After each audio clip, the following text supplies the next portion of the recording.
पुराने अहदनामे में 3 तरह के मसीह मौजूद थे। कितने तरह के? 3 तरह के मसीह मौजूद थे।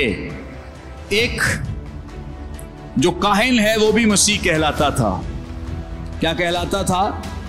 मसीह कहलाता था। मसीह का मतलब है जो मसा किया गया हो या ममसू, यानी जिनको क्या किया जाता था? मसा किया जाता था। उनमें जो सबसे पहला नाम है वो कौन है? काहिन, जिसको मसा किया जाता था। काहिन भी क्या कहलाते थे? मसीह कहलाते थे। नंबर 2 एक और मसीह। नंबर 2 है कि जो नबी हैं ये भी मसीह कहलाते थे। नबी क्या कहलाते थे? मसीह कहलाते थे, क्योंकि अंबियाए कराम को भी मसा किया जाता था। नबी जो हैं ये नबियों को क्या करते थे?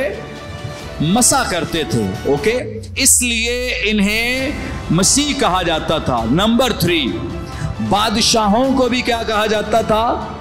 मसीह कहा जाता था, क्योंकि बादशाहों को भी क्या किया जाता था?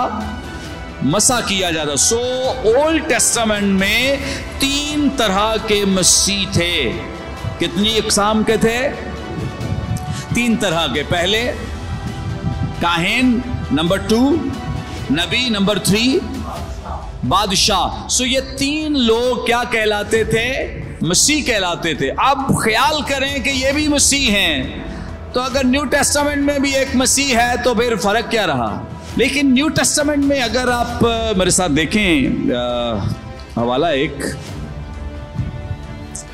मुकद्दस मत्ती रसूल की मारिफत लिखी गई इंजील, इसका 16वां बाब 13वीं आयत से लिखा है, जब यीशु कैसरिया फिलिप्पी के इलाके में आया तो उसने अपने शागिर्दों से ये पूछा कि लोग इब्ने आदम को क्या कहते हैं? उन्होंने कहा, बास यूहन्ना बपतिस्मा देने वाला कहते हैं, बास एलियाह, बास यर्मियाह या नबियों में से कोई।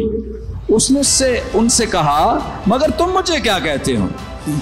शिमोन पतरस ने जवाब में कहा, तू जिंदा खुदा का बेटा मसीह है। हालेलुया।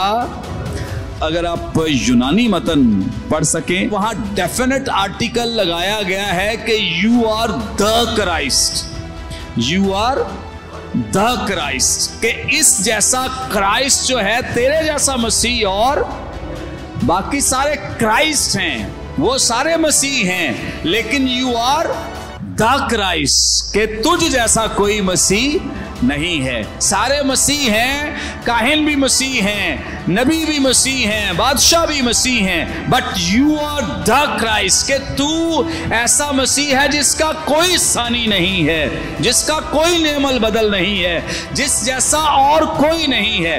ये फौकियत, फजीलत जो है न्यू टेस्टामेंट में खुदावंद यीशु मसीह को अता की गई है। हालेलुया।